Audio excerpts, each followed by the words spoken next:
no, I'm going to subvert that. I may even walk right up to the line and make them think I'm going to do it, but I'm not going to do it. Mm. Because I specifically wanted my queer characters to have a happy ending.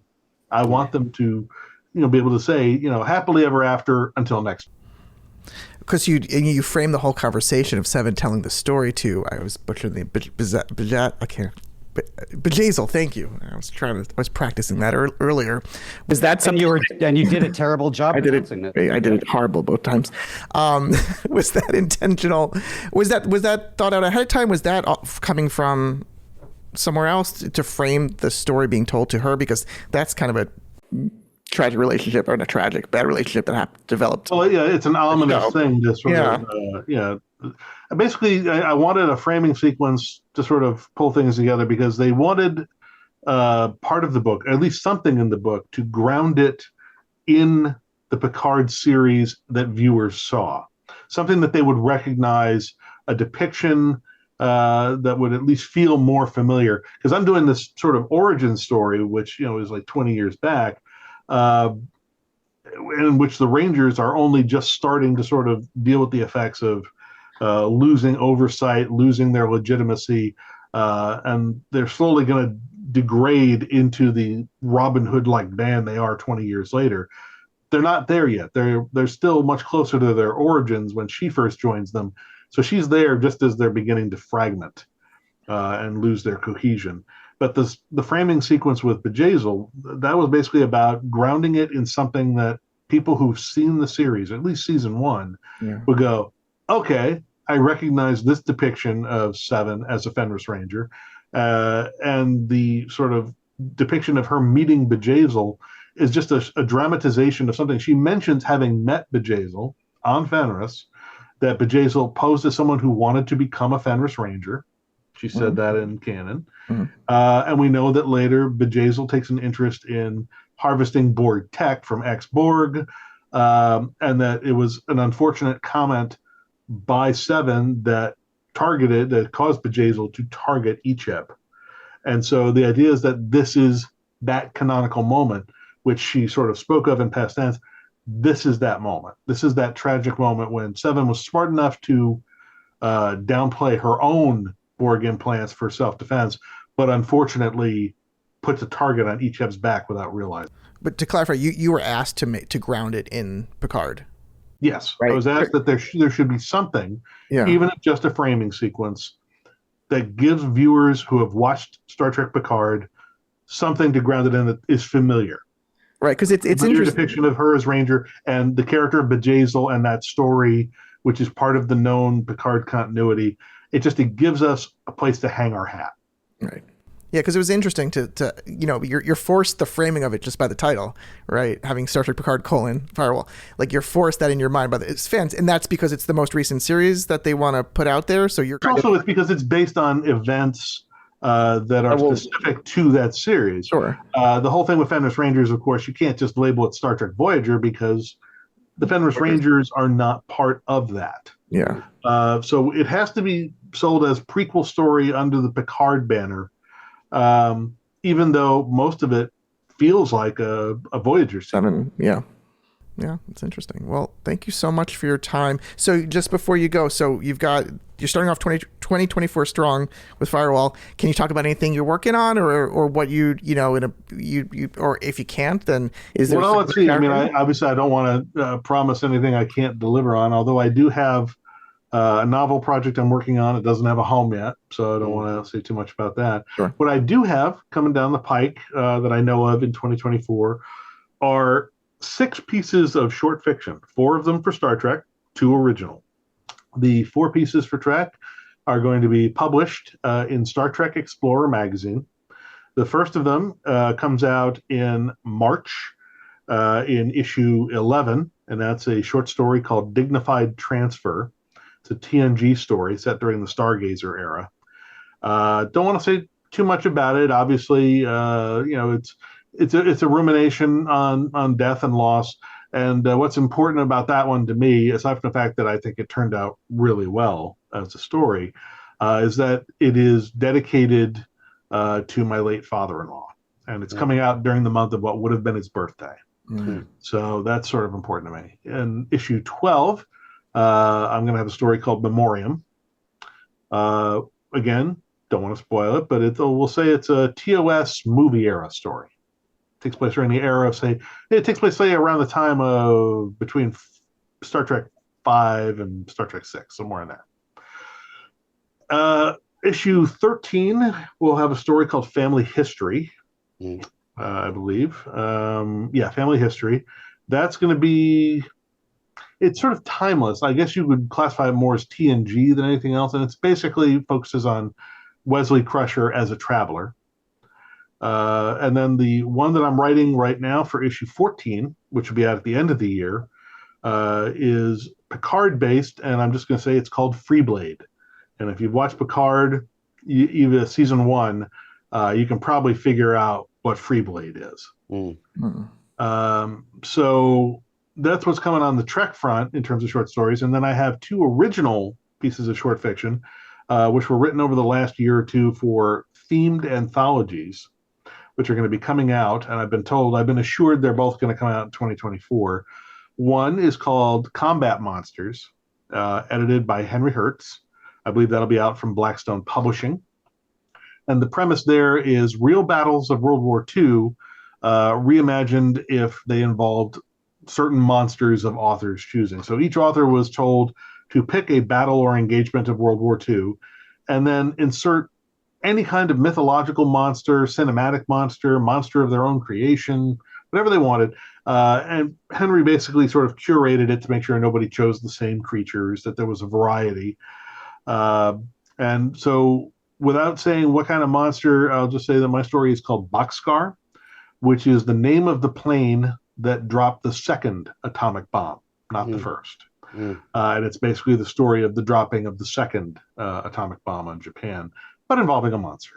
And then the other anthology is Last Train Out of Kepler 283C, edited by David Boop, scheduled for publication by Baen.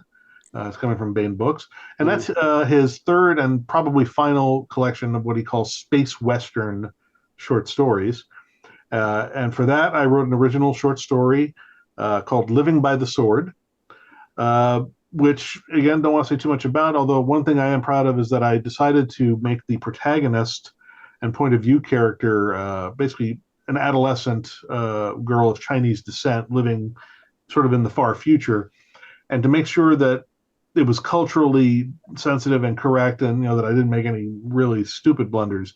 I got some wonderful help and expert consultation from my friend, fellow author Mary Fan, who is a first-generation Chinese American. Tremendous, a talented author in her own right, a lovely person, great singer. But she was very helpful in that she shared with me, her perspective as a person of Chinese descent, to help me make sure I got the details right about this person's take on their own cultural background. And then there might also be another piece, an academic piece of publishing. A book of essays about Star Trek and media tie-ins, which I was asked to write an essay. I wrote an essay basically about the profession of writing tie-ins and what the industry looks like from a professional perspective rather than a fan perspective. And that's, I believe, called Strange Novel Worlds. You recognize it. Anyway, that's also supposed to be out, I think, summer or fall. So I've got a lot of, weird stuff that's not my usual. Plus, I've been working on an audio drama project. We're waiting for final green light to go to script. I'm hoping we get it. If we do, then hopefully later this year, I'll be able to announce that. But if we don't get the green light, then it'll go into turnaround and die, and we'll never speak of it. Well, the quantity and, more importantly, the quality of your writing is so impressive, and so thank you so much for joining us. Everyone, wait, hold on. Thank you, Don. Thank you. I was going to say, where should people buy buckets of your crates of your latest book? But go ahead, Trevor. No, go ahead, Don. The whole reason he's here. That actually is a very, very important question. Do you have a preference where they buy Star Trek Picard? As long as you buy them new, and buy them either in ebook or in print, I don't really care what retailer you buy them from. Buy them from Kobo, buy them from iBooks, buy them from Google Books, buy them from Amazon, Barnes and Noble. I don't care. One of each. Yeah. If you want to keep up with just what I have coming and what's on sale and what's going to be in pre-sale, you can visit my website, davidmack.pro. That's David Mack, MACK.PRO. And from the front page, you can navigate to my bibliography. You'll see the most recent titles right there on the front page. You can order right there from the front page. It'll say upcoming, pre-order now, or now on sale. So that's pretty much a great way to keep track of what I have currently available. If you're interested in Star Trek short fiction, I and many other great writers, including folks like Jake Black and Una McCormack, James Swallow, Christopher Bennett, and many others, Greg Cox, have been contributing short fiction to the Star Trek Explorer magazine. Some of those are being collected now in special anthology collection volumes. So if you want to get them as they come out, subscribe to the magazine, get the digital supplement added on, because sometimes some stories are printed in the print magazine, and sometimes they're printed or distributed only in the digital supplement. Later on, I think they all get collected in the collection editions. But if you want to get them as they come out, sign up for the magazine, get the digital supplement, and every 2 months, aside from all the other great stuff you get from Star Trek Explorer magazine, you also get quality, new, original Star Trek fiction that you can't get anyplace else. Mm-hmm. And then obviously, if you want to track me on social media and yak with me, you can find my author page on Facebook at facebook.com/TheDavidMack. And you can find me on Blue Sky, which is the replacement to the Bird site now owned by the fascist idiot Elon Musk. You can find me on Blue Sky under the handle David Mack. Nice. Well, it's Friday night, so I'm in a good mood. So, Trevor, I'm actually let you have the last word on this one for a change. David, this is going to be a really, really easy question. But what I want to know is, how many minutes into this interview did you realize that Don is the most boring person you've ever talked to in your life? I mean, is he in competition with you? No. Dave, how could you say that? He gets the sound effects from me for that one. Dave, we might have to bring you in on this podcast. I think this dynamic really works now. The three of us. This works. Well, yeah. we're gonna have an all-star episode one day. Maybe many months or years from now, and bring our favorites back. So you can actually, in all seriousness, all jokes aside, Dave, I have severe ADD, and it actually got worse during the pandemic.